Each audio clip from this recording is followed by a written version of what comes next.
नमो सिद्धाणं नमो आयर्याणं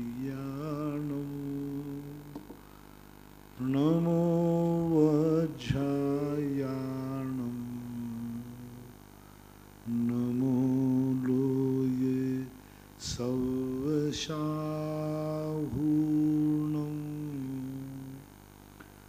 पंच परमेष्टि भगवान की जय। आचार्य श्री गुरुवर कुंद कुंद महाराज की जय। आचार्य श्री गुरुवर विद्यासागर महाराज की जय। परम पूज्य निर्यापक श्रमण मुनि श्री सुधा सागर जी महाराज की जय। परम पूज्य मुनि श्री महासागर जी महाराज की जय। नमोस्तु महाराज। मोहित जैन काला मोरेह मणिपुर गुरुवर नमोस्तु। महाराज जी, इनकी जिज्ञासा है कि प्रक्षाल और अभिषेक में क्या अंतर है, क्योंकि कई बार अभिषेक नहीं मिलता है तो प्रक्षाल करने के लिए कह दिया जाता है कि प्रक्षाल कर लीजिए। प्रक्षाल जैनागम का, जैनाचार्यों का प्राचीन शब्द नहीं है। प्रक्षाल का अर्थ होता है सफाई, प्रकृष्ट रूप से छालन करना, अच्छी तरह से मूर्ति की सफाई करना। अभिषेक का नाम सफाई नहीं है। अभिषेक का अर्थ है अच्छी तरह से उस मूर्ति को सिंचित करना, पल्लवित करना, और उनका एक प्रकार का जब अभिषेक यानी सिंचन, अभिषेक सिंचन के अर्थ में रहे मूर्ति को गीला करना। और जब मूर्ति गीला होगी, सिंचन होगा, तो उस मूर्ति ऐसी फलती है जैसे खेत में पानी देने पर फसल पकती है। एक जब मूर्ति पर अपन पानी देते हैं खेत में तो कैसी फसल लहराती है, ऐसे ही जब अभिषेक शब्द जो है सिंचन, अभिषेक शब्द से, और प्रक्षाल का सफाई होता है, उसका कोई महत्व नहीं है। अभिषेक ही अपने यहाँ है। प्रक्षाल शब्द तो हिंदी कारों ने ज़्यादा इसको तूल दिया। हम प्रक्षाल करने जा रहे हैं क्योंकि कुछ लोगों ने भगवान का अभिषेक को सफाई माना था, और सफाई मानने का परिणाम उन्होंने प्रक्षाल प्रसिद्ध कर दिया। प्रक्षाल शब्द ठीक नहीं है। प्रक्षालित गंधोदक नहीं है। प्रक्षाल करने से अभिषेक पूरा नहीं हुआ। प्रक्षाल का गंधोदक लेना उचित नहीं है। अभिषेक मंत्रों के द्वारा मंत्रित किया जाता है।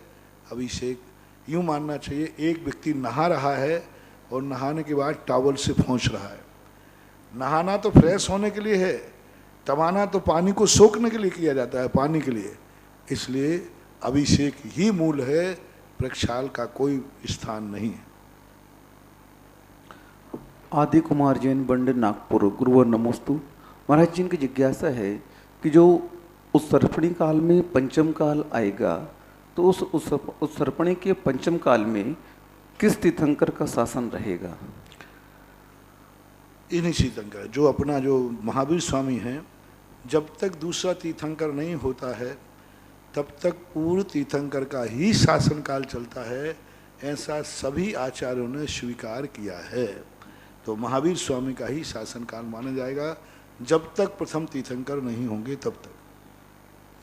विजय जैन मुंबई गुरुवर नमोस्तु। महाराज जी, इनकी जिज्ञासा है कि अलग अलग तीर्थंकर की प्रतिमाएं होती हैं तो क्या उन प्रतिमाओं में अलग अलग अतिशय हुआ करता है? अगर ऐसा मानेंगे तो ये धर्म संगत है कि नहीं? जैसे मानेंगे तो प्रतिमाओं में अलग अलग जितनी प्रतिमाएं हैं ना, उनमें अलग अलग अतिशय मानते हैं अपन लोग, तो मूर्ति तो सब अतिशयकारी होती है। वितरागी प्रतिमा, भगवान एक होते हैं, मूर्ति एक नहीं होती है। बहुत बड़े, कितने बार मैंने कहा, भगवान सब एक समान होते हैं अनंत चतुष्टय की अपेक्षा, मूर्ति नहीं। मूर्ति जितनी मूर्तियां हैं उतने प्रकार की। शास्त्रों में देख लीजिए आप, अकृत्रिम चैत्यालयों की मूर्तियों में फर्क है। अष्टांगा पर्व में नंदीश्वर द्वीप में ही क्यों भाव होकर जाते?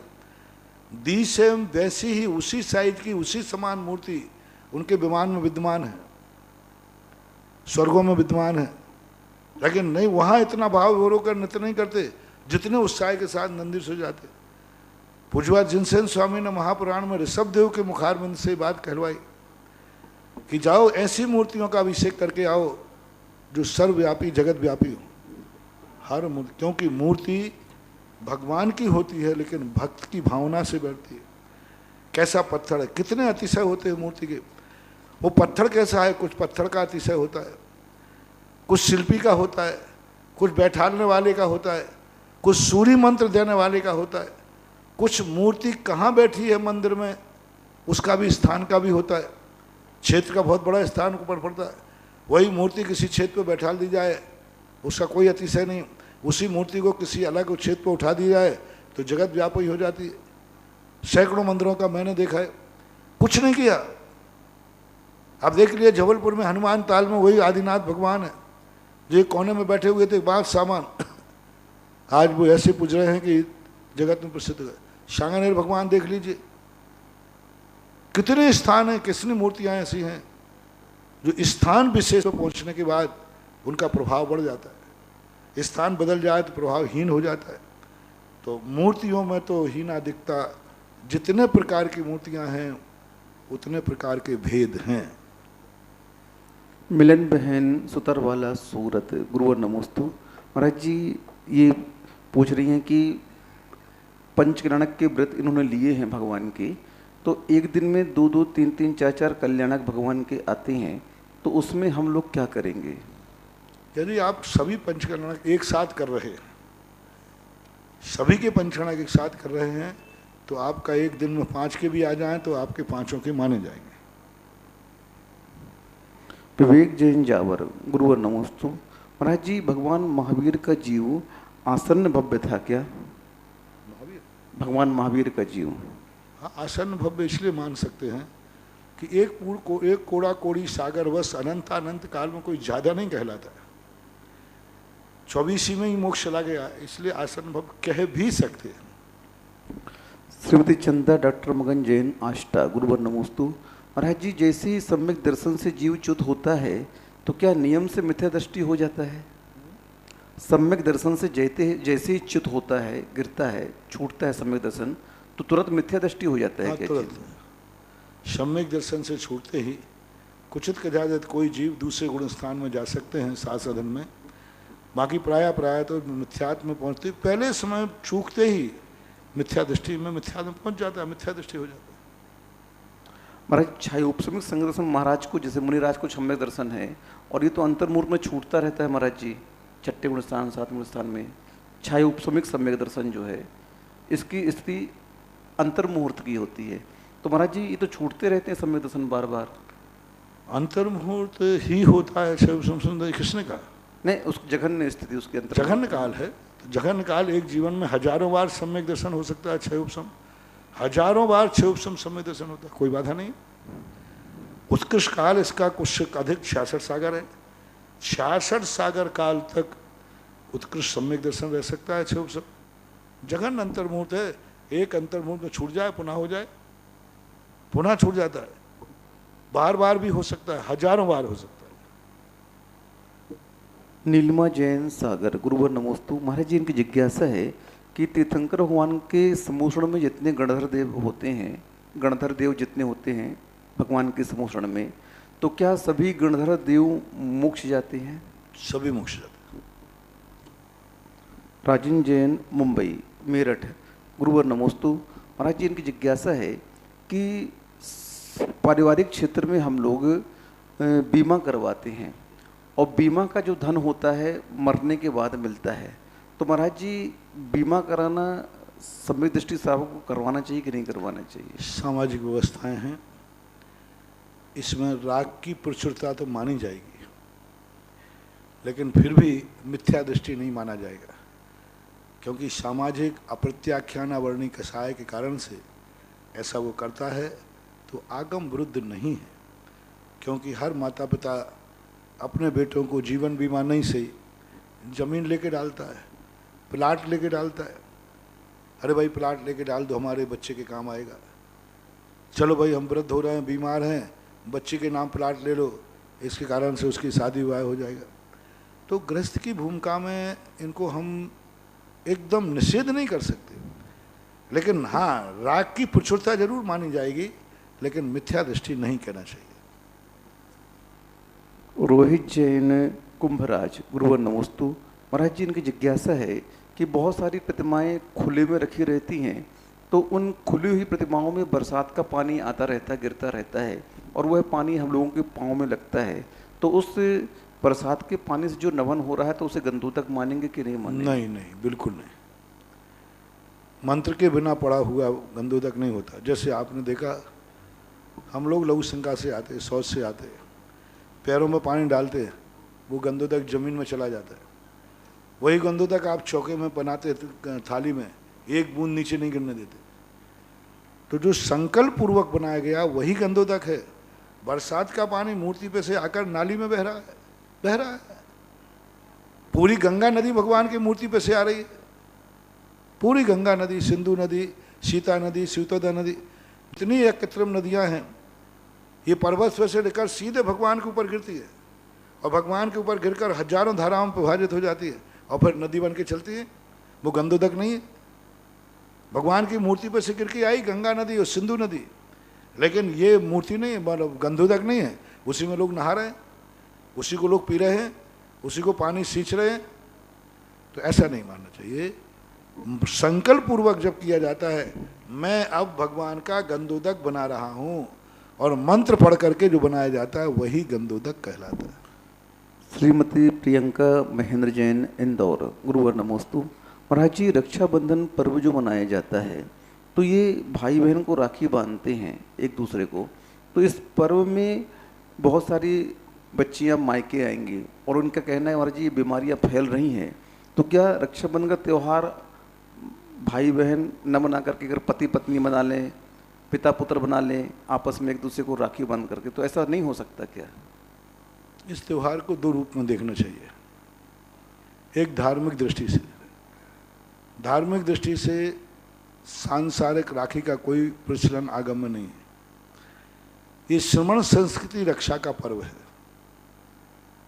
कि जब 700 मुनियों पर उपसर्ग हुआ तो विष्णु कुमार महाराज ने हस्तिनापुर की जनता को धागा बांध करके संकल्प बुलाया था कि धागा की सूद संकल्प करो, रक्षा सूत्र की, हम सदा मुनियों की रक्षा करेंगे।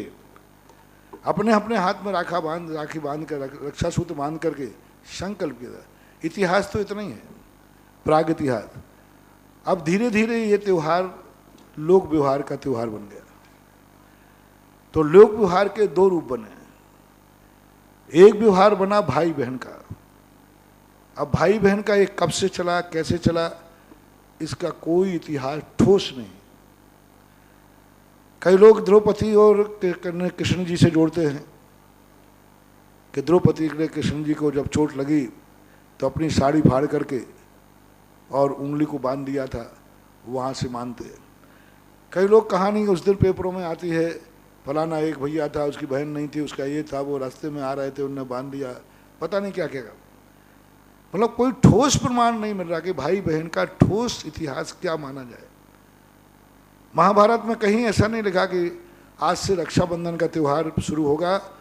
कृष्ण ने ऐसा कहा, हे द्रौपदी तुमने मेरा हाथ बांधा है, आज से यह त्यौहार रक्षाबंधन का माना जाएगा। ऐसा कोई घोषणा वहां पर नहीं की गई। तो इस प्रकार के इस त्यौहार के संबंध में लोग व्यवहार। दूसरा त्यौहार, इसको एक सामाजिक परिवेश और दिया गया, जो कोई भी किसी को बांधता था। पति पत्नी को बांध सकते, राजा आदि बांधते थे एक दूसरे को। जो जिसकी रक्षा करने में समर्थ होता है उसको धागा बांधा जाता है। रक्षा करने वाले को धागा बांधना है, बस सीधी बात है। बहन तो भाई की रक्षा कर नहीं पाएगी, भाई करेगा। तो जो रक्षा, रानी बांधेगी राजा के लिए क्योंकि राजा रक्षक है। गृहस्थ बांधता है कि हम मुनियों की रक्षा करेंगे क्योंकि वो रक्षा करने वाला है। तो जो बांधता है वो रक्षक कहलाता है, दूसरों की रक्षा करता है। तो इस संबंध में बहुत सारी राखियों के संबंध में शास्त्रों में, इतिहासों में उल्लेख मिलते हैं राखियों के बंधन। पर ठोस एक तो महा जैन दर्शन में है, जो विष्णु कुमार महाराज ने 700 मुनियों की रक्षा की थी। बिल्कुल इतिहास स्पष्ट है। बाकी ये लोक व्यवहार, तो अब भाई बहन को राखी आदि बांधना मिथ्यात्व के अंतर्गत नहीं आएगा। हमारे शास्त्रों में ऐसा आया है, ऐसे क्रियाएं जो लोक सम्मत हैं लेकिन उसमें मिथ्यात्व का यदि दोष नहीं आता, कुगुरु कुदेव कुशास्त्रों की आराधना आदि का कोई प्रसंग नहीं आता, ऐसी लोक मान्यताएं इतिहास ना होते हुए भी मान्य कर ली जाती हैं, क्योंकि भाई बहन को राखी बांधने से कोई मिथ्यात्व का दोष आ नहीं रहा। वो उसको ना तो कुदेव मान रही है, देव मान रही है, ना गुरु मान रही है, एक भाई मान के रक्षक मान रही है, तो इसमें कोई मिथ्यात्व का दोष नहीं है। लेकिन इतिहास आगम में भाई बहन का नहीं है। अरविंद कुमार जैन, जयपुर। गुरुवर नमोस्तु। महाराज जी, ये आचार्य ज्ञान सागर महाराज जी के जीवन के संबंध में स्वाध्याय कर रहे हैं, तो वहाँ पर आचार्य ज्ञान सागर महाराज जी ने लिखा है कि जो सच्चा व्यापारी होता है वह ऐसे ग्राहकों से बचता है जो समय खराब करता है, ऐसे ही त्यागी वृत्तियों को बचना चाहिए। इसका तात्पर्य क्या है? बहुत अच्छा प्रसंग है, बहुत बढ़िया है। दुकानदार, सही दुकानदार उनसे माथाफोड़ी नहीं करता, जो माल तो कम खरीदेंगे माथाफोड़ी ज़्यादा करेंगे उनको भगा देता है, चलो यहाँ से, उतने में हम दो ग्राहक ना। इसी प्रकार साधुओं को ऐसे लोगों से माथाफोड़ी नहीं करना चाहिए जो समय ज़्यादा खराब करें और लाभ कम ले में बैठ के गप्पे करें, दान तो देवे नहीं और माथाफोड़ी करें, दिमाग खराब और करें, और इतनी माथाफोड़ी करें, पर अब कैसा बनेगा मंदिर, कैसा बनेगा, ये बनेगा, ठीक है हमारे 1100 रुपया लिख लेना अब खूब माथाफोड़ी, मंदिर क्या साइज का बनेगा भाई, लोहे का बनेगा, पत्थर का बनेगा, क्या बनेगा, कितने नाम आ चुके, कितना आ गए, सब पूछने के बाद मैनेजर ने पूछा साहब आपके कितने, ठीक है वो 500 रुपये की ईंट है ना, वो 1100 रुपये, वो एक ईंट हमारी तरफ से लगा देना। अब माथाफोड़ी 1 घंटा खा गया। इसे काल भक्षी बोलते हैं हमारे आचार्य से काल भक्षी। स्वाध्याय के समय कोई ज़्यादा माथाफोड़ी करता है ना, तो आचार्य से कहे तू काल भक्षी है, सबका समय खराब कर रहा है।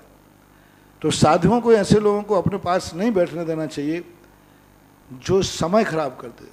और आचार्य ने कितना बड़ा हाई को लिखा, अन्न का कण साधु का क्षण कभी बर्बाद मत करना। साधु के पास बैठकर गप्पे मत लड़ाओ, साधु के पास बैठकर समय मत काटो। चलो यार अब बहुत बोर है, क्या करें, चलो अपन महाराज के पास बैठते हैं, चलो महाराज के पास बैठे, समय यहाँ बैठे बैठे क्या करें, बोर हो रहा है। तो समय काटने के लिए नहीं हो जाता साधु। साधु के पास जब जाया जाता है तब साधु से इतना लाभ लो कि साधु को समय देने में भी आनंद आवे, अच्छा लगे। कम से कम साधुओं के पास बैठना चाहिए, कम से कम जितने जल्दी हो सके, क्योंकि तुम्हारा समय भली कीमती नहीं है लेकिन साधु का समय कीमती है। वो कमरे में कोई नहीं रहेगा तो देखेंगे तो क्या देखेंगे, दीवारें नहीं, किताब, कोई विकल्प नहीं आएगा। तुम घंटे भर बैठे रहोगे, जितनी बार देखेंगे तुम्हारे पे दृष्टि पड़ेगी, उतना विकल्प आएगा। और तुम शांत तो बैठोगे नहीं, कुछ ना कुछ बोलोगे, बुलवाओगे, तो नहीं करना चाहिए। अपना नमोस्तु करो और पधारो। कोई धार्मिक शंका हो तो समय लेकर, महाराज जी मैं 2 मिनट के लिए शंका समाधान करना चाहता हूँ, पूछ करके आ जाओ, बस कम बैठो, क्योंकि साधु का बहुत समय कीमती है। हाँ, कुछ साधुओं को बैठाने का शौक होता है, अब उसके लिए मैं नहीं कह रहा हूँ। कई लोगों को बैठो, जा तुम बैठो, कहाँ जा रहे हो कहाँ जा रहे हो बैठ के, हम क्या यहाँ अकेले बैठे भोर जा, मक्खियाँ भगाऊँ क्या मैं यहाँ बैठे बैठे?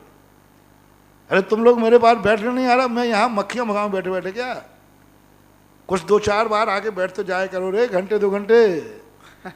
दुनिया मरे पे बैठने जाती, तुम्हारे जिंदगी में बैठने आ जाओ। हाँ, कई साधु ऐसे लड़ते हैं, झगड़ा करते हैं, हमारे पास कोई नहीं आता, कोई बैठता ही नहीं, कोई हमारे पास बैठे तो सही। उनके लिए तो मैं कुछ नहीं बोल सकता, बहुत बड़ा दोष है। मैं तो श्रावकों से कहता हूँ, जो अच्छे साधु हों, बहुत अच्छे साधु हों, जिनका समय कीमती हो, उनके पास जितना कम बैठोगे उतना ही तुम्हें पुण्य का लाभ है, क्योंकि तुमने साधु को अपनी साधना करने का मौका दिया, अपना चिंतन करने का मौका दिया। वो स्वतंत्र रूप से जो भी सोचते, अकेले बैठे बैठे कुछ तो सोचते, वो अच्छे ही सोचते, और तुम्हारे बैठे हुए सोचेंगे तो वही सोचेंगे जो तुम्हारे दिमाग में चल रहा है। इसलिए अन्न का कण साधु का क्षण कभी बर्बाद नहीं करना, यही पूज्यवर ज्ञान सागर महाराज ने भी यही बात कही।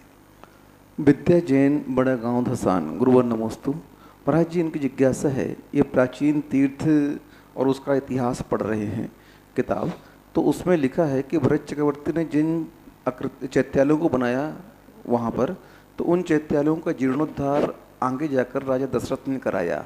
तो इनकी जिज्ञासा ये है कि उन चैत्यालयों का निर्माण अगर जीर्णोद्धार राजा दशरथ ने करवाया तो अजितनाथ के शासनकाल में सगर चक्रवर्ती के जो पुत्र हुए हैं उन्होंने वहाँ पर जो खाई खोदी थी, तो दशरथ ने उस खाई को पार कैसे किया होगा? इस संबंध में बहुत विचारनीय बात है। ऋषभदेव के समय पर भरत चक्रवर्ती ने 72 जनालय बनाए, ये ठीक है।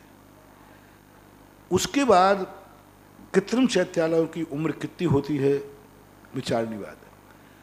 50 कुड़ा कोड़ी सागर, कितने प्रमाण, 50,000 या 50, इतना काल आदिनाथ और रजनाथ भगवान के बीच का असंख्यात वर्षों तक का काल है। सागरों सागरों पर्यंत का अंतराल काल है। तो क्या अकृत्रिम चैत्यालय असंख्यात वर्षों तक अपना अस्तित्व बना सकता है? एक बात मान लीजिए बना सकता है, अपना प्लस में जाए, बना सकता है, तो फिर मुनिसुब्रतनाथ भगवान के समय हुए हैं दशरथ, सगर चक्रवर्ती ने उनके लिए खाई खुदवाई सुरक्षा है। तो अब दशरथ ने क्या किया, उनका जीर्णोद्धार कैसा कराया, किस रूप में कराया, ये सब यक्ष प्रश्न है। कोई निर्णयात्मक समाधान नहीं किया जा सकता, क्योंकि आगम में इन सब बातों पर विचार करने से सुलझने की अपेक्षा उलझने ज़्यादा आती हैं। सुभाष शशि जैन, दीनदयाल नगर सागर, गुरुवर नमोस्तु। महाराज जी, इनकी जिज्ञासा है कि तीर्थंकर जब दीक्षा लेते हैं तो उनके गुरु कौन होते हैं? तीर्थंकर जब दीक्षा लेते हैं तो उनके गुरु कौन होते हैं? कोई नहीं, स्वयं गुरु हैं। अरे छायक सम्यक दर्शन जैसा सम्यक दर्शन जो केवली भगवान के पाद मूल में होता है, लेकिन जब वो कोई शैवसम सम्यक दृष्टि जीव तीर्थंकर, तो स्वयं के पाद मूल में छायक सम्यक दर्शन हो जाता है। उनको कौन कोई गुरु जरूरत है? कभी दोष लगते नहीं, प्रायश्चित लेते नहीं। गुरु उनको चाहिए जो दोष लग सकते हैं, गुरु उनको चाहिए जो अंधकारमय हो। उनको क्या चाहिए? वो तो जगत गुरु स्वयं भी हैं, उनका नाम स्वयंभू होता है। निर्मल जैन, मिर्ची, अशोकनगर, गुरुवर नमोस्तु। महाराज जी, ये पूछ रहे हैं कि कई बार स्वाध्याय के दौरान आता है कि पंचम काल में भी भावलिंगी मुनि होते हैं। तो महाराज जी, जो पंचम काल में मुनियों को नहीं मानते हैं, तो उन्होंने ऐसा कहाँ पढ़ा कि पंचम काल में मुनि नहीं होते? मुनि से पूछो। मैं तो सारे भारत को चुनौती दे चुका हूँ। कितने लोग मुनि विरोधी मेरे पास आए, भीलवाड़ा, जयपुर, सब जहाँ तहाँ। आज भी कह रहा हूँ, भारत का कोई भी व्यक्ति किसी भी शास्त्र में ये दिखा दे पंचम काल में भावलिंगी मुनि नहीं होते हैं आचार्यों की वाणी में, तो मैं उसका बहुत बड़ा उपकारी मानूंगा, बहुत बड़ा उपकार मानूंगा। कोई तो दिखा दे। भीलवाड़ा के अंदर उन्होंने कहा कि नहीं महाराज होगा, नहीं तो हमारे लोग इतने नेता हैं, हमारे हैं, स्मारक है, सोनगढ़ है, ये सबके हमारे खान जी इतने ज्ञान और शास्त्रों के ज्ञाता थे, स्मारक में लोग इतना शास्त्र पढ़ते हैं, अध्यात्म, तो क्या वे सब झूठ बोल रहे हैं? कहीं ना कहीं लिखा होगा। मैंने कही चलो छूट है तुम्हें, मैंने कही चलो तुम्हें 1 महीने की छूट देता हूं, जाओ सोनगढ़ पूछाओ, स्मारक पूछाओ, जिससे पूछना हो पूछ लो। 1 महीने के बाद मुझे यहीं बता देना कि किस शास्त्र में लिखा है। पूरे लोग गए, ढूंढा, पूछा, कोई जवाब नहीं दे पाए, कहीं नहीं लिखा, किसी भी शास्त्र में नहीं लिखा। और 50 स्थानों पर मैं बता देता हूं जहां ये लिखा है पंचम काल के अंत तक मुनि महाराज लगेंगे भावलिंगी मुनिराज। कब तक? जब तक अंतिम 3 वर्ष 15 दिन, 3 वर्ष 8 महीने 15 दिन पंचम काल के शेष रहेंगे, तब तक भावलिंगी संत की बात कर रहा हूं।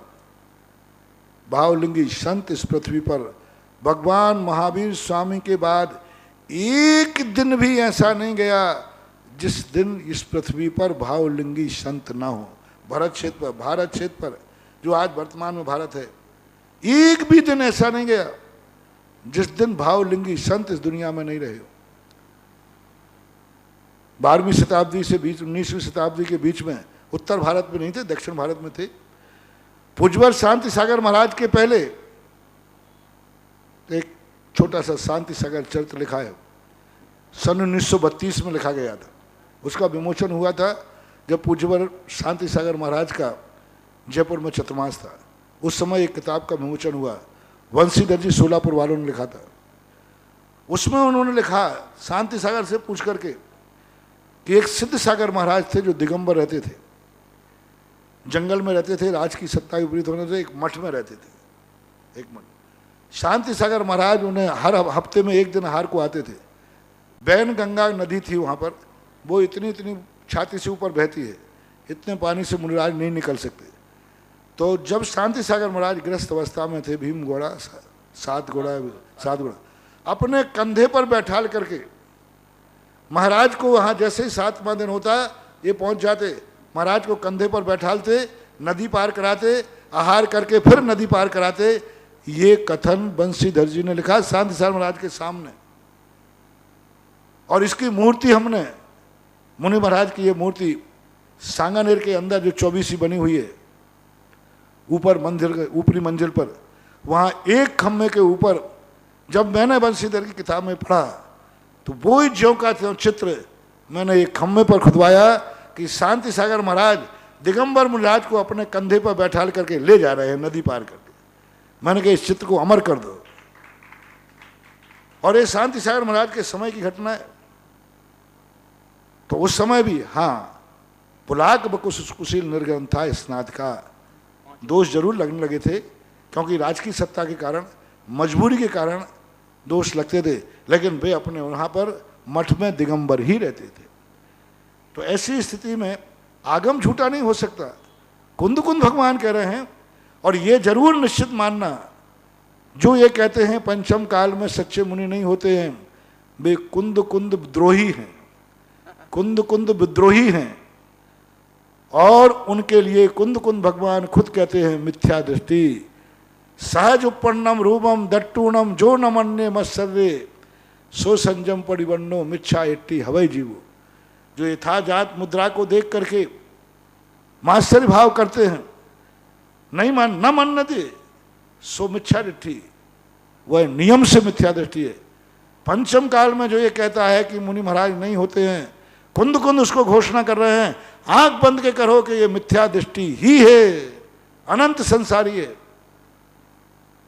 होते, ये बात अलग है, खोटे भी होते, चोखे भी होते। चोखे का अभाव नहीं, खोटे तो कब नहीं हुए। कोई पंचम काल में खोटे महाराज नहीं होते हैं, चौथे काल में देखो रुद्रादिक की उत्पत्ति कौन से काल में हुई? चौथे काल में रुद्र। खोटे मुनिराजों की उत्पत्ति शास्त्र पढ़ो, प्रतिमानों की कथाएं पढ़ो, चौथे काल के अंदर हमेशा खोटे होते आए। ऐसा एक भी काल नहीं है विधेय क्षेत्र में भी। आज विधेय क्षेत्र में शाश्वत धर्म चल रहा है, वहां भी खोटे मुनिराज हैं, वहां भी खोटे मुनिराज मिलते हैं, वहां भी शीतलाचारी मिलते हैं, वहां भी भ्रष्ट मिलते हैं विधेय क्षेत्र में। और यहाँ चौथा काल था, तीर्थंकर यहाँ विराजमान थे, तब भी खोटे साधु थे। तो खोटे तो सदा से होते आए हैं, लेकिन खोटे हो रहे हैं इसलिए चोखे होंगे ही नहीं, सो बात नहीं है। खोटे भी जब जब चोखे होंगे तब तक खोटे भी होंगे, और जब जब खोटे होंगे उनमें कोई ना कोई चोखा भी होगा। एक भी काल ऐसा नहीं है 2.5 द्वीप के अंदर जहां खोटे ही खोटे साधु होते हों, कोई काल नहीं है, ना चौथा ना पांचवा, ना विधेय क्षेत्र ना विजयात। और ऐसा कोई भी काल नहीं है दुनिया में जहां सारे साधु चोखे ही चोखे होते हो, कोई भी काल नहीं। विधेय क्षेत्र जहां श्रीमंदर भगवान विराजमान रहे हैं वहां भी सारे साधु चोखे ही होते हैं, सो बात नहीं। वहां से ही मुनिराज 7 में नरक मर के जाते हैं, 11वें गुण स्थान में चढ़ने वाले मुनिराज भ्रष्ट होकर के मर करके 7 में नरक में जाते विधेय क्षेत्र से। तो ये सब अज्ञानता है, मिथ्या दृष्टि। लोग ऐसा कहते हैं कि मुनिराज नहीं होते। सम्यक दृष्टि के तो स्वप्न में भी ये शब्द नहीं निकलेगा कि मुनिराज नहीं होते। वो तो कहते थे, हैं और आगे होंगे। जे पूरब शिव गए और आगे जय हैं, जय सब सदा सदा काल से मुनि रहेंगे। श्रीमती अर्चना जैन, महावीर नगर, कोटा। गुरुवर नमोस्तु। महाराज जी, इनकी जिज्ञासा है कि वर्तमान में ये देखा जाता है कि हमारे जो शत्रु और मित्र बनते हैं वो हमारे ही कठोर मृदु शब्द के माध्यम से, हमारे अच्छे बुरे व्यवहार के माध्यम से बनते हैं। तो महाराज जी, ऐसा व्यवहार, ऐसे शब्द हमारे कर्म के उदय से निकलते हैं या हमारे प्रमाद से? कर्म का उदय ही मत मानो। कर्म का उदय 10% होता है, 90% हमारी असावधानी होती है। हमारे जनागम में तो हर चीज में कुंद कुंद भगवान तो असावधानी ही कहते हैं। सावधानी हटी दुर्घटना घटी। सावधानी के अभाव में मानना चाहिए, यदि हम सावधान रहें तो 90% दुर्घटनाओं से बच सकते हैं। हाँ बोलो।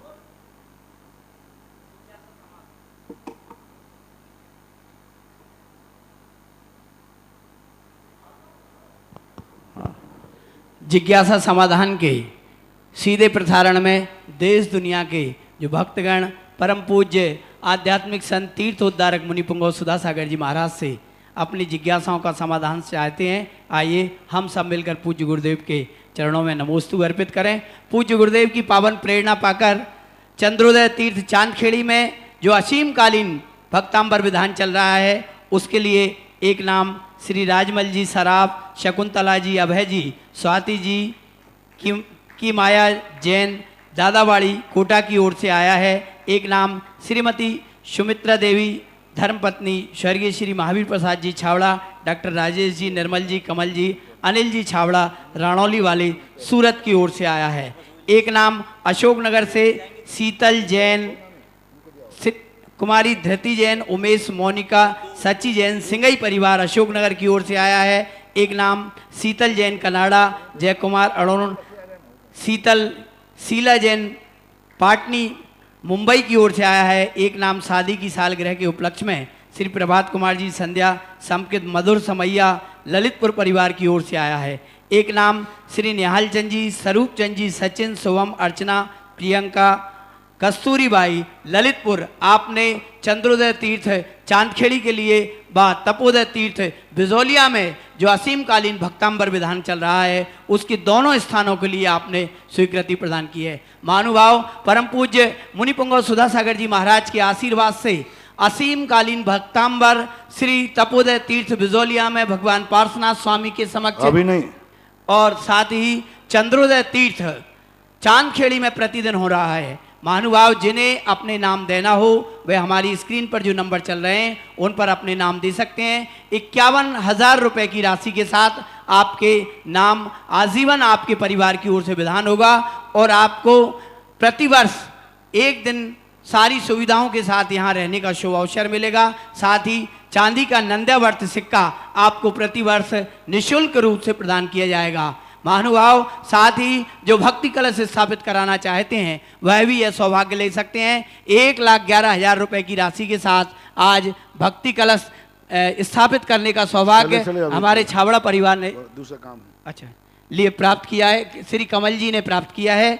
आज दर्शनोदय तीर्थ क्षेत्र थुवोंजी कमेटी यहाँ उपस्थित है और उसके परम पूज्य गुरुदेव के श्री सानिध्य में आज परम संरक्षक बनने का सौभाग्य श्री राकेश जी अमरोद की जीवन संगनी, जो कि भारतीय जनता पार्टी के व्यापार प्रकोष्ठ के जिलाध्यक्ष हैं, साथ ही अक्षय क्षेत्र थुवोंजी दर्शनोदय के उपाध्यक्ष हैं। आपकी जीवन संगनी ने परम संरक्षक के रूप में थुवोंजी दर्शनोदय कमेटी का सदस्य बनने की सदस्यता स्वीकार की है। साथ ही आपके चरणजीव विवेक जी ने भी परम संरक्षक बनने का सौभाग्य प्राप्त किया है। मैं उनसे अनुरोध करूंगा वहीं अपने स्थान पर खड़े होकर परम पूज्य गुरुदेव का आशीष प्राप्त करें। 5 लाख रुपए की राशि भेंट कर यह राशि इन्हें 7 साल में दे है। आपके दूसरे पुत्र श्री अक्षय जी अमरोद को भी हमारे राकेश भाई साहब ने परम संरक्षक सदस्यता थुवोंजी कमेटी की दिलाई है। मैं उनसे अक्षय जी से भी अनुरोध करूंगा पूज्य गुरुदेव का आशीष प्राप्त करें। साथ ही राकेश भाई साहब की जो 2 माह की नातनी है उसको भी पूज्य गुरुदेव उन्होंने अपना संरक्षक सदस्य के रूप में थुवोंजी की सदस्यता दिलाई है। आप सभी का दर्शनोदय थुवोंजी कमेटी अभिनंदन करती है। साथ ही परम संरक्षक के रूप में श्री सचिन जैन टिंगू मिल परिवार, आपने भी अपनी स्वीकृति प्रदान की है। श्री पवन जी टिंगू मिल, आपने भी अपनी स्वीकृति प्रदान की है। श्री प्रवीण जैन तनिष्क ट्रेडिंग कंपनी, आपने भी अपनी स्वीकृति प्रदान की है। परम संरक्षक के रूप में श्री रितेश जैन बेलई अशोकनगर, आपने भी अपनी स्वीकृति प्रदान की है। साथ ही परम संरक्षक के रूप में श्री मनोज जैन खेमचंद सीलचंद मामा परिवार अशोकनगर, आपने भी अपनी स्वीकृति प्रदान की है। साथ ही श्री पवन कुमार धुर्रा अशोकनगर, आपने भी परम संरक्षक के रूप में तीर्थ क्षेत्र थुबोंजी के सदस्य बनने की अपनी स्वीकृति प्रदान की है। यह 5 लाख रुपए की राशि 7 वर्ष में आपके ओर से दे रहेगी। महानुभाव, आज परम पूज्य गुरुदेव के आशीर्वाद से अनेक भक्तों ने अस्य क्षेत्र दर्शनोदय कमेटी थुबोंजी के सदस्य बनने की स्वीकृति प्राप्त की है, जिनमें गौरव जैन, रत्तू भैया, साथ ही श्री अंकित जैन, मंटू छाया के साथ ही अन्य सदस्यों ने भी जिन्होंने स्वीकृति प्रदान की है। विनोद भाई उनके नाम महावीर भैया तक पहुंचा दें मोबाइल के माध्यम से, जिससे कि उनके नामों की घोषणा की जा सके। आज परम पूज्य गुरुदेव के श्री सानिध्य में दर्शनोदय तीर्थ थुबोंजी का नैमित्तिक अधिवेशन कहें या सम्मेलन कहें, भक्तों का समूह आया और पूज्य गुरुदेव के श्री चरणों में बैठकर अध्यक्ष का जो स्थान रिक्त था उसे आज पूरा किया गया।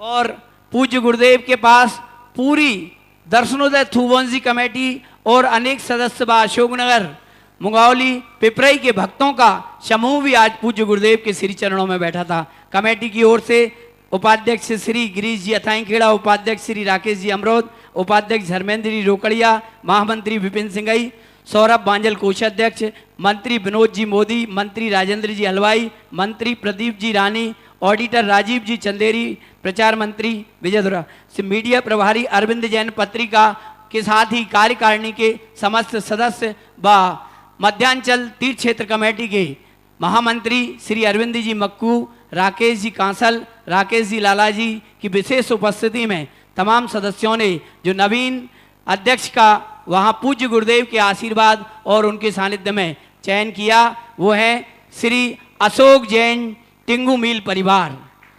पूज्य गुरुदेव ने इस नाम की यहाँ निर्वाचन के बाद घोषणा की है। मैं वहीं दे दो, वहीं दे दो। तपोदय तीर्थ क्षेत्र कमेटी की ओर से आदरणीय पटवारी साहब से कोई नहीं जाएगा, वो महावीर का हुआ है। हाँ। आप ही लोग पहना दो वहाँ पर। अनुरोध करूंगा उन्हें अंदर वाले सब 16 के बैठे हैं, बाहर 17 के प्रतीक रूप में वहाँ उन्हें देखें। एक बहुत बड़ी चीज, एक ऐसा तीर्थ क्षेत्र जहाँ पर हर मंदिर में, पहला तीर्थ क्षेत्र है, हर मंदिर में विशाल खड़गासन मूर्तियाँ, और इस तीर्थ क्षेत्र का नाम दर्शनोदय तीर्थ क्षेत्र विगत आमा चतुर्मास में हुआ और एक सीमित दायरे में क्षेत्र था, लेकिन आज ये अंतर्राष्ट्रीय क्षेत्र बन गया। अंतर्राष्ट्रीय क्षेत्र बनने में कुछ अच्छे कार्यकर्ता जो होते हैं, बहुत अच्छे लोग होते हैं, वे काम तो करना चाहते हैं लेकिन चुनाव के चक्कर में नहीं पड़ना चाहते। मैंने देखा कि ये संस्थाओं की बर्बादी क्यों होती है। संस्थाओं की बर्बादी का मूल कारण है चुनाव। मूल कारण है चुनाव में अच्छे लोग तो कभी आते नहीं, क्योंकि उनको अपनी इज्जत का डर रहता है। वे बेईमानी कर नहीं पाते, वे इल्ला दे करके कर नहीं पाते, और चुनाव में उनके लिए किसी से भीख मांग नहीं सकते वो। तो प्राय जहां जहां चुनाव होते हैं गंदे लोग आते हैं, वोटिंग डलती है, वो ही आते बेशरम गुंडागिर्दी करने वाले, जो जिनको कोई डर नहीं है, कुछ नहीं है, ऐसे लोग चुनाव में खड़े होते। क्षेत्र बर्बाद हो रहे थे, समाज में बर्बाद हो रही है। अच्छे लोग, ये सोच मेरा कब गया, एक सेवाखेड़ा हुआ बहुत बड़ा नीतिज्ञ, शिक्षा देता था। देश इसलिए बर्बाद नहीं है कि यहाँ गद्दार लोग रहते हैं, देश इसलिए बर्बाद है कि यहाँ अच्छे लोग चुप बैठे रहते हैं, अच्छे लोगों की उदासीनता। और मैंने जब अच्छे लोगों की इंटरव्यू लिया, मैंने कहा आप आगे क्यों नहीं आते, आप क्यों नहीं क्षेत्रों को संभालते मंदिरों में। बोले महाराज जी चुनाव के चक्कर में नहीं पड़ सकता, मैं किसी के सामने हाथ नहीं जोड़ सकता, मैं वोटें नहीं मांग सकता, मैं पंपलेट का प्रचार नहीं कर सकता, मैं अपनी इज्जत धूल में नहीं मिला सकता। इसलिए तब मैंने कहा ओहो, तब मैंने एक सोचा, आज से 10-15 साल पहले, 20 साल हो गए, कि तीर्थ क्षेत्रों में कुछ ऐसी पद रखे जाएं जो जिंदगी भर चुनाव खड़े ना हो और कार्यकारिणी में आ जाए। तो उन्हें शिरोमणि संरक्षक और परम संरक्षक, जो अभी ये बोल रहे थे ना, वो सुनो इधर, वो विजय उधर बातें कर रहे, सुन रहे हो? शिरोमणि संरक्षक और परम संरक्षक पद दिए गए, जिनका नियम बनाया। हमारे जितने आशीर्वाद से क्षेत्र हैं, सभी क्षेत्रों में उन इज्जत वालों के लिए बुलाया गया, उन सम्मानी लोगों के लिए बुलाया गया। आओ महाराज जी, चुनाव की नहीं, तुम्हें जिंदगी में कभी चुनाव नहीं लड़ना पड़ेगा। कोई भी पार्टी आ जाए, चाहे बीजेपी आए, तुम सदा कार्यकारिणी में बिना चुनाव के कार्यकारी सदस्य रहोगे, साधारण सभा के नहीं। लोगों ने बहुत बड़े बड़े लोग कहा, महाराज जी आप इसके लिए क्या, तो हमने एक निश्चित राशि करते हैं, जो 11-5 जो अभी बोल रहे थे, ये राशि दो और जिंदगी में कभी चुनाव नहीं होना, तुम सदा कार्यकारिणी में बिना चुनाव के आओगे, ना कोई वोट देना, ना कोई प्रचार करना, ना हाथ जोड़ना।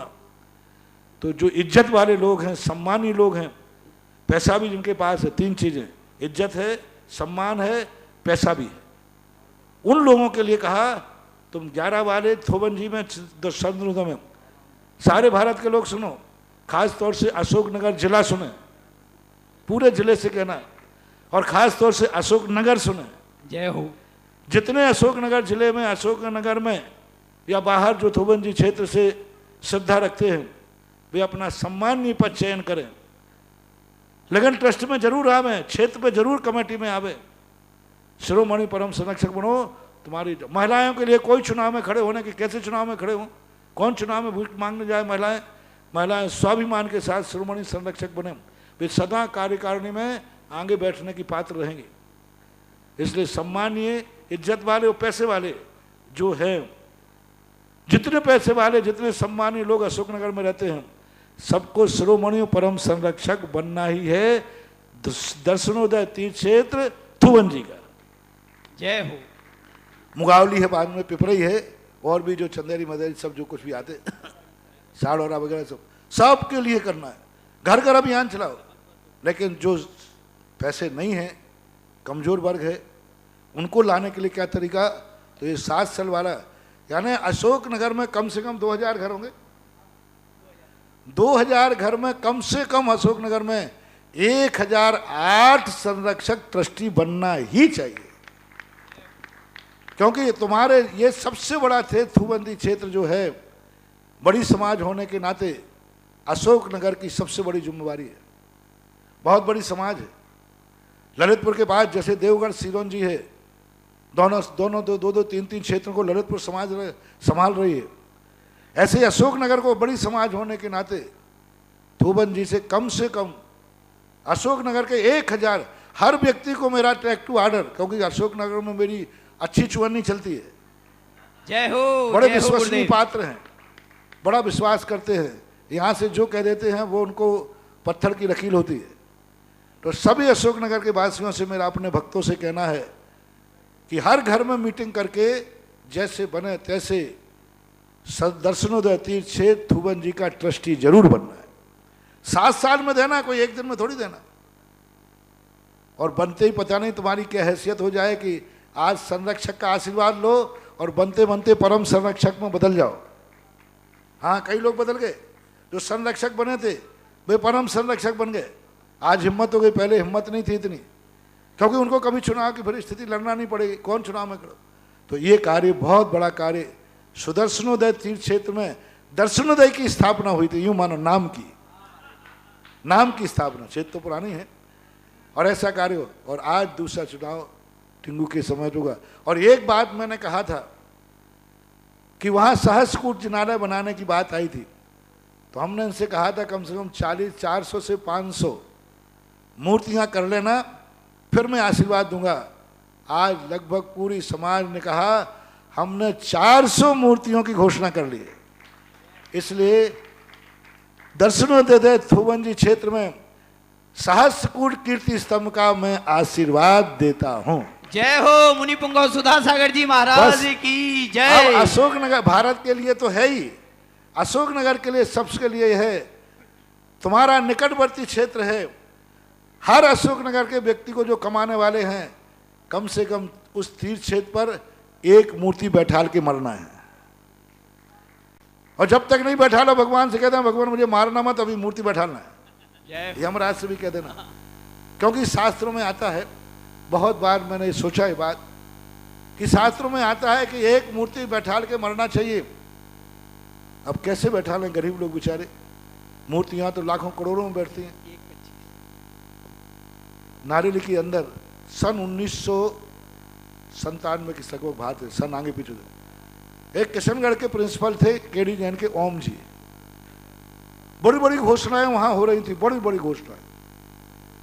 उन्होंने कहा, वो प्रिंसिपल थे, ज्यादा महाराज जी क्या हम गरीब कहो या मध्यम वर्ग वाले करो, क्या जिंदगी में कभी हम लोग मूर्ति नहीं बैठाल पाएंगे? क्या इतना बड़ा तीर्थ क्षेत्र बन रहा है, इसमें हम भागीदार नहीं बन पाएंगे? क्या कोई ऐसी योजना आपके पास नहीं है जो हम गरीबों का भी उद्धार कर सके? हमारा भी मन ललच रहा है कि इतना बड़ा नया तीर्थ क्षेत्र हमारे पास बन रहा है, हम उसमें एक मूर्ति बैठा लें। मैंने कहा ओम जी हमें विचार करने का मौका दो। मैंने कहा क्या करूं उनके गरीबों के लिए? उस समय मैंने रात भर सोचा। दूसरे रविवार को साप्ताहिक प्रवचन चलते थे वहां क्षेत्र में। रविवार को मैंने घोषणा की कि एक योजना है गरीबों के लिए, सहस्त्र कूट जिनालय। इसमें 1000 लोग मूर्तियां बैठाल सकते हैं। मुश्किल से महीना भर नहीं लगा, पूरा हो गया। क्योंकि गरीब लोग की भावना बहुत पवित्र होती है, शक्ति नहीं होती। ऐसे ऐसे लोगों ने बैठा ली मूर्तियां जिनकी शक्ति नहीं थी, लेकिन आज वे इतने समर्थ हैं कि मंदिर बनाने को तैयार है। ऐसे ही मेरा कहना है, अशोकनगर, मुंगावली, सब लोगों से कहना है, थुवन एक क्षेत्र है, एक अपने गांव में मंदिर बनाना, वो एक गांव तक सीमित रहता है। जैसे अभी पूछा था ना कि मूर्तियों में भी अंतर होता है। हाँ, एक मूर्ति आपने बैठा ली गांव में, जिसके कितने लोग दर्शन करेंगे? एक आपके गृह चैत्यालय में बैठा ली, कितने लोग दर्शन करेंगे? 10 लोग परिवार के, उस मूर्ति में उतनी अतिशय होगा। एक मूर्ति आपने बैठा ली, मंदिर बैठा ला, मात्र एक गांव के लोग दर्शन करेंगे, बाहर वाले तीर्थयात्री नहीं आएंगे वहां, क्योंकि वो मंदिर है। और एक तीर्थ क्षेत्र पर मूर्ति बैठालना जहां सारा भारत दर्शन करता है। जय हो, जय हो। यानी गांव के मंदिर में 1 लाख मूर्ति बैठाल देना और तीर्थ क्षेत्र पर एक मूर्ति बैठाल देना, वो 1 लाख के बराबर होता है। क्यों? दर्शन कितने करेंगे वहां, कितने लोग आएंगे वहां? सारा भारत आता है।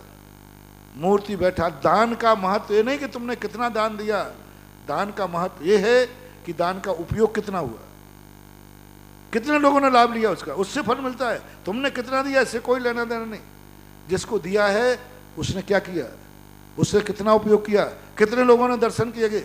तो तीर्थ क्षेत्र पर एक मूर्ति बैठालना तो पूरे अशोकनगर जिले के लिए जो गरीब और मध्यम वर्गीय हैं और जो बड़े आदमी हैं, घर में 10 लोग हैं तो 10 मूर्ति बैठा लो। गुना भी है, हाँ गुना क्यों नहीं, गुना उसमें, लेकिन जिला दूसरा हो गया, पहले एक ही जिला था, पहले एक ही था। तो ये सब लोग मिलकर के सहस्त्र जिनालय में हर व्यक्ति अपने घर में मीटिंग कर ले। पूरे अशोकनगर आदि मुंगावली सबके लिए कहना है, घर में मीटिंग करें कि और कुछ कर पाए या नहीं कर पाए, लेकिन दर्शन में एक मूर्ति बना करके तो मरेंगे जब इस जिले में हमारा जन्म हुआ है तो।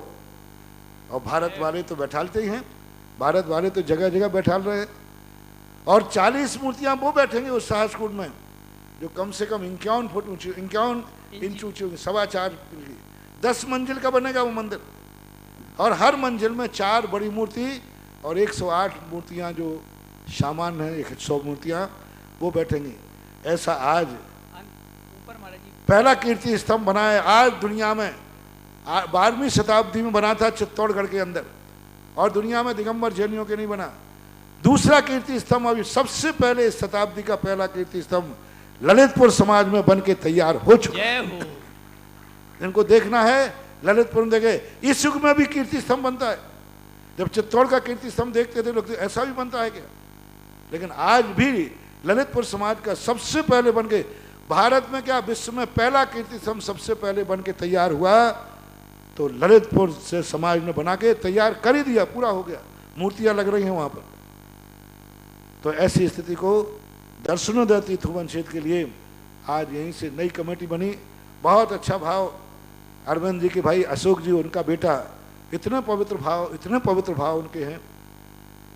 देखो कैसा पवित्र भाव, कितना अच्छे भाव उनके यहाँ। उनका बेटा और उनका भाई आगे कहता है, महाराज जी हमारा भाव है कि जिस दर्शनोदय क्षेत्र में मेरे भाई का अध्यक्ष पद रहा और मेरा भाई की सेवाएं रही, ऐसे क्षेत्र पर जितने तीर्थयात्री आएंगे, हमारा मन है कि हम वहां निःशुल्क भोजनालय चलाएं।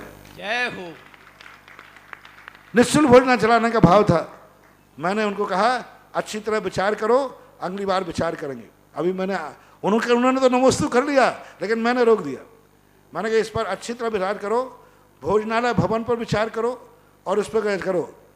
अगले बार शायद लॉकडाउन खत्म होते ही अरविंद टिंगू परिवार से जो अशोक टिंगू, वहाँ का भोजनालय निःशुल्क, राजस्थान में अभी निःशुल्क भोजनालय आमा में चलता है और एमपी में निःशुल्क भोजनालय थोबंजी में चालू होगा। जय हो। आज उनके अंदर बहुत बड़ा भाव हुआ। ये सबसे बड़ी पवित्र उपलब्धि कहलाती है। आज ही उनको चयनित किया गया अपने भाई की स्मृति में। ये निःशुल्क भोजनालय चलाने की बात उन्होंने कही, यानी थोवन जी का भविष्य उज्जवल है, उज्जवलतम है और महान उज्जवल है। परम पूज्य गुरुदेव के आशीर्वाद से सहस्त्रकूट श्री थुवंजी क्षेत्र में स्थापित होने जा रहा है। 400 नाम सहस्त्रकूट के लिए दर्शनोदय तीर्थ छोवंजी में आ गए हैं, जिन्हें अपने ओर से एक प्रतिमा विराजमान करने का सौभाग्य प्राप्त करना हो। 1 लाख रुपए, 1,25,000 रुपए की राशि 5 वर्ष में दे है। महानुभाव, आप सबसे निवेदन है, परम पूज्य गुरुदेव ने आज थुवंजी कमेटी, दर्शनोदय तीर्थ थुवंजी कमेटी को आशीर्वाद दिया। थुवंजी में बहुत शीघ्र ही सहस्त्रकूट जिनालय का शिलान्यास होगा और आज पूरी कमेटी को सहस्त्रकूट जिनालय स्थापित करने का आशीर्वाद मिला है। बड़ी मूर्ति का और साथ में जो 51 इंची की 40 प्रतिमाएं विराजमान होंगी, उनकी राशि 5 लाख रुपए, वह भी आपको 5 वर्ष में दे है। और 4 प्रतिमाएं जो 11वीं मंजिल पर विराजित होंगी 25-25 कलश की राशि के साथ। एक नाम हमारे पास पहले ही श्री अरविंद जैन टिंगू परिवार की ओर से पूर्व में ही टिंगू भाई साहब ने घोषित किया था। 3 नामों में कि हमें उनमें और आवश्यकता रहेगी। 40 नामों में भी हमारे पास कुछ नाम आए हैं और 400 नाम आ गए हैं। इसी मंच से वह नामों की घोषणा की जाएगी। जो भी अपने नामों की स्वीकृति देना चाहते हैं वह इस नंबर पर, यहाँ तपोदय तीर्थ के नंबर पर, साथ ही मेरा नंबर है 98-265 16-524, इस नंबर पर भी आप सूचना दे सकते हैं। 98-265-16524, इस नंबर पर आप सहस्त्रकूट जिनालय जो कि दर्शनोदय तीर्थ, ये ध्यान रखना, बोलने वाले थोड़ा नाम बोल ना, यहाँ बहुत सारे खाते खुल गए हैं। तपोदय का सहस्त्रकूट का अलग खुला है और दर्शनोदय का, तो नाम देते समय क्लियर बोले कहाँ मूर्ति बैठाना है। और मेरे से पूछो तो मेरा तो सारा भारतवर्ष मेरे ही तीर्थ क्षेत्र है। जय हो, जय हो।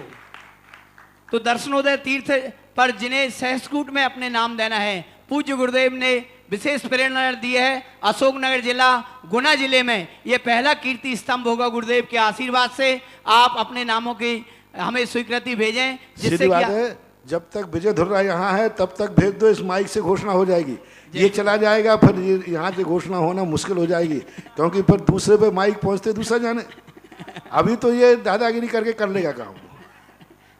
तो जिनको अभी जब तक विजय यहाँ है अपने नाम भेज दो तो इस माइक से घोषणा हो जाएगी। और अभी 400 मूर्ति हैं, प्रतिदिन 50-50 घोषणा कर देना। जी जी महाराज जी। साथ ही आज परम संरक्षक के रूप में 5 लाख रुपए की राशि के साथ श्री राजकुमार जी धुर्रा, श्री राधेलाल जी राजकुमार जी धुर्रा, हमारे चाचा ने, हाँ एक ही नाम संरक्षक होने चाचा को बनाएंगे, छोटे चाचा को, शिरोमणि परम संरक्षक के रूप में अपने स्वीकृति प्रदान की है। परम पूज्य गुरुदेव से हमारा धुर्रा परिवार जहाँ उपस्थित हैं वो सब आकर आशीर्वाद लें। ताऊ जी भी यहाँ उपस्थित हैं, उन्होंने भी संरक्षक सदस्य के रूप में स्वीकृति प्रदान की है, वह भी आप आशीर्वाद प्राप्त करें। आज हमारे श्री कमल जी छाबड़ा गुवाहाटी से, जिन्हें अच्छा कमल जी राव का साहब जो गुरुदेव के परम भक्त हैं वह भक्ति कलश स्थापित कर रहे हैं। मैं अनुरोध करूंगा आदरणीय पटवारी साहब से उन्हें तिलक लगाकर, माला पहनाकर और पगड़ी पहनाकर सम्मान करें। आए श्री छाबड़ा जी सा परिवार, कमल जी आ रहे हैं। कमल जी राव का याद में कोई कमल जी राव का साहब, और वो महाराज जी छाबड़ा पे आप भरती रहते हैं फोन से। मैं अनुरोध करूंगा जिन्हें परम संरक्षक में अपने और भी नाम देना है, आदरणीय पटवारी साहब, उनका यहाँ पटवारी साहब और पूरी कमेटी उनका सम्मान कर रही है। जोरदार तालियों से हमारे राव का साहब का आप सम्मान करें। मैं निवेदन कर रहा था, परम पूज्य गुरुदेव के चरणों में बारंबार नमोस्तु। 2 मिनट बोले। परम संरक्षक के लिए और एक नाम आया है हमारे पास, श्री सचिन जैन टिंगू के महाराज जी, दोनों बच्चे छोटे छोटे हैं, उन्होंने भी 1-1 लाख रुपए की राशि के साथ अपना परम संरक्षक में अपना नाम दिया है। संरक्षक में नाम दिया। अब मोदी जी प्रश्न मैं हेलो, परम पूज्य गुरुदेव के चरणों में श्री दर्शनोदय तीर्थ क्षेत्र कमेटी थुवन जी का बारंबार नमोस्तु। परम पूज्य गुरुदेव, आपकी कृपा से क्षेत्र निरंतर प्रगति की ओर अग्रसर है। आज आपके सानिध्य में हमने नवीन अध्यक्ष का निर्वाचन किया है। परम पूज्य गुरुदेव, हमें ऐसा आशीर्वाद प्रदान करें कि क्षेत्र पर जितनी भी योजनाएं हमारे पूर्व अध्यक्ष छोड़ के गए हैं, हम सब उनको शीघ्र अतिशीघ्र पूरी कर सकें, ऐसा हमें आशीर्वाद चाहिए। आज संरक्षक सदस्यों में श्री राधेलाल जी धुर्रा, श्री सुनील कुमार जी गहलू, श्री पवन जी पत्रकार के दोनों बेटे, श्री दर्शिल जी टिंगू मील जिनकी उम्र कुल 7 वर्ष है, आदमिक टिंगू मील 5 वर्ष है, अंकित जी मंटू छाया और गौरव जी रक्कू अखाई और श्री अनिल जी बंसल, इन आदि लोगों ने, श्रीमती शोभा जी सिंघई, इन सभी ने हमें आज संरक्षक सदस्य बनने की स्वीकृति प्रदान की है। एवं सहस्त्रकूट जिनालय में भी हमारे पास कुछ नाम आए हैं, उनमें श्री अनिल जी बंसल, श्रीमती रितु सिंघई, श्रीमती रितिका सिंघई और श्री रोहित सिंघई, इस तरह से इनामों की आज यहाँ घोषणा कर रहे हैं। परम पूज्य गुरुदेव, हमें ऐसा आशीर्वाद प्रदान करें जिससे क्षेत्र की प्रगति में हम सब लोग आगे अग्रसर हो सकें। सबसे बढ़िया चीज़ तो आज 2 संरक्षकों को विशेष आशीर्वाद। एक 2 महीने की बच्ची है, 2 महीने की बच्ची और 5 साल का एक संरक्षक, ये सबसे छोटे बने। ये दोनों इस क्षेत्र के लिए बहुत बहुत सगुन और मंगल है। राकेश जी अमरोद की पोती और अतुल बंसल, आनंद कटपीस। अच्छा, अतुल बंसल, आनंद सर, चलो आइए हम चलते हैं। अब मेरा निवेदन है जिन्हें भी अपनी स्वीकृतियां देना है वे अपनी स्वीकृति प्रदान करें। आज मैं अगली जिज्ञासा के लिए निवेदन कर रहा हूं अनुज जैन बंडा की ओर से। पूज्य गुरुदेव के चरणों में बारंबार नमोस्तु। महाराज जी, यदि कोई जैन व्यक्ति अन्य धर्म की बालिका कन्या से विवाह करता है तो क्या वह अभिषेक और आहार देने के योग्य है? 5 कार्यों के लिए निषेध कर चुका हूँ। कई लोग आगम की दलील पूछते हैं कहाँ शास्त्र में लिखा। अरे कौन से शास्त्र में लिखा है कि विधर्मी ने अभिषेक किया? कौन से शास्त्र में लिखा कि विधर्मी ने आहार दिया? ये सब ऊट पटांग। वो कहते हैं कि नहीं, शास्त्र में लिखा है कि फलाने गोत्र की कन्या ला सकते हैं। अरे फलाने गोत्र की ला सकते हैं लेकिन विधर्मी की नहीं ला सकते। यदुवंशियों और गुरुवंशियों में शादी होती थी लेकिन वे सब दोनों जैन होते थे। यादव और क्षत्रियों में शादी होती, वे सब जैन होते थे। नेमिनाथ यदुवंशी थे, जैन थे कि अजैन थे? तो वहां धर्म का सवाल है। लोग कहते नहीं महाराज, आज देखो अपने नेमिनाथ यदुवंशी थे, यादवों में से शादी करने में क्या बाधा है? एक अजमेर के अंदर एक यदुवंशी में ऐसी हुआ, बोले महाराज यदुवंशी तो नेमिनाथ थे। अरे मैंने कहा भले आदमी यदुवंशी, कम से कम नेमिनाथ जैन तो थे। विधर्मी का सवाल है, सवाल जातियों का नहीं है। और विधर्म कुल में जो धर्म होते हैं इनको ये 5 कार्य नहीं करना चाहिए। पहला आहार दान, दूसरा अभिषेक, मूर्ति की स्थापना नहीं करना चाहिए और विधान आदि में मुख्य इंद्र नहीं बनना चाहिए। आपकी जीवन की दुर्घटना है, आप निपटो ना। मंदिर को, भगवान को भ्रष्ट क्यों कर रहे हो? आपकी समस्या है, आपके कर्म फूटे हैं जो आपके लिए कोई जैन बच्ची नहीं मिली। आपकी बेईमानी है, आपके मन की चंचलता है। आपके बाप ने तो ऐसा नहीं किया था, आपके पूर्वजों ने तो ऐसा नहीं किया था। तुम्हारी चंचलता के कारण ऐसा हुआ है, तो कम से कम आप भ्रष्ट हुए तो हुए, भगवान को भ्रष्ट क्यों करते हो? मैं कहाँ मना, तुम्हारे लिए मैं रोक नहीं रहा हूँ। तुम अपनी समस्या बताओगे, महाराज ये है वो है, ये सब बातें तुम कहोगे, तो तुम जानो तुम्हारा काम जाने। जब तुम्हारे कार्य में मैं बाधा नहीं डाल रहा हूं तो तुम्हारे भगवान हमारे गुरुओं को भ्रष्ट क्यों कर रहे हो? विधर्मियों के द्वारा इस प्रकार की नहीं होना चाहिए। वर्ण लाभ की जहां तक सवाल है, उसकी विधि बहुत लंबी चौड़ी है, उसके लिए बहुत बड़ा लंबा चौड़ा व्यापार करना पड़ता है, वो इस माइक से मैं नहीं बोल पाऊंगा। लेकिन अभी तो यही है कि ये 5 कार्य जिनके जीवन में ऐसी घटना घटे, क्योंकि कोई परिवार सुखी नहीं होता। मैं पूछता हूं कि पहले बार जब आपने पहली बार घर में खबर भेजी थी कि मैं एक विधर्मी शादी कन्या से शादी करना चाहता हूं, तो तुम्हारी माँ खुशी हुई थी कि दुखी हुई थी? तुम्हारा बाप खुश हुआ था कि दुख हुआ था? तुम्हारे रिश्तेदार खुश हुए थे कि दुखी हुए थे? पहली बार जब आपने सूचना दी कि मैं बता, सारा परिवार दुखी हुआ था। इससे सिद्ध होता है कि तुमने गलत कार्य किया है।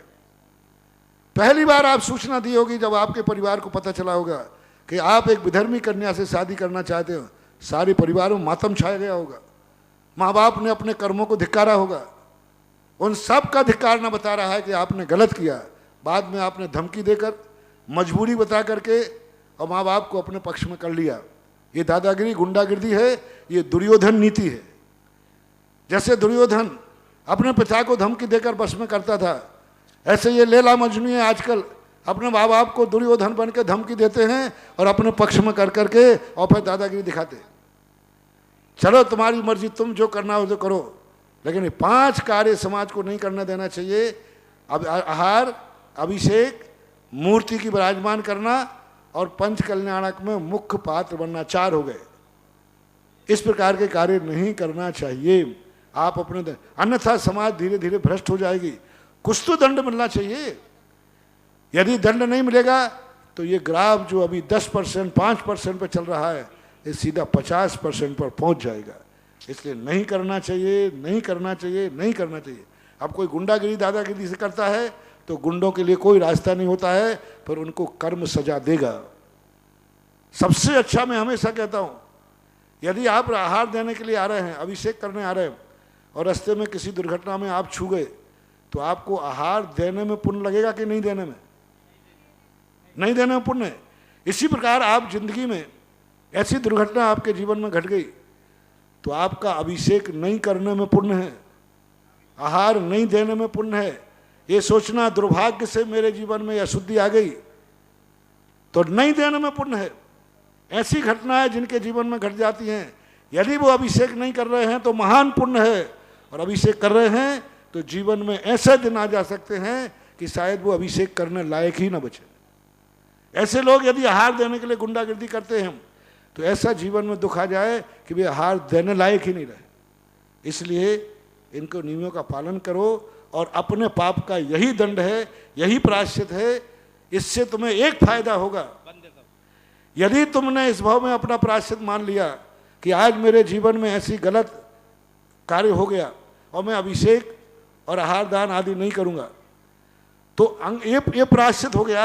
अगले भाव में फिर आपको कोई अच्छे जैन घुर की कुल की कुलीन कन्या मिलेगी और वो पाप इसी भाव में कट जाएगा। ये होगा। आइए गुरुदेव, आपके यहाँ पे आपने घोषणा की, एक ऑनलाइन नाम आया है, परम पूज्य वैरागमती माता जी के दीदी जिया जी, श्रीमान निर्मल कुमार जी, पीयूष कुमार जी, श्रीमती सुनीता, शिखा जैन, प्रीसी जैन, बजरंग नगर, इंदौर वालों की ओर से सहस्त्र कूट में एक प्रतिमा विराजमान की घोषणा की गई है। आइए हम सब चलते हैं आरती की ओर। आज आरती का सौभाग्य आशीष जैन, मिनी जैन, देखो माइक सैनिटाइज करके लेना, सीधा मतलब अंजू जी शाह उज्जैन को मिला है। उनकी ओर से त्यागी व्रती जन आदरणीय चाचा जी और दीदी जी आरती प्रारंभ करेंगे।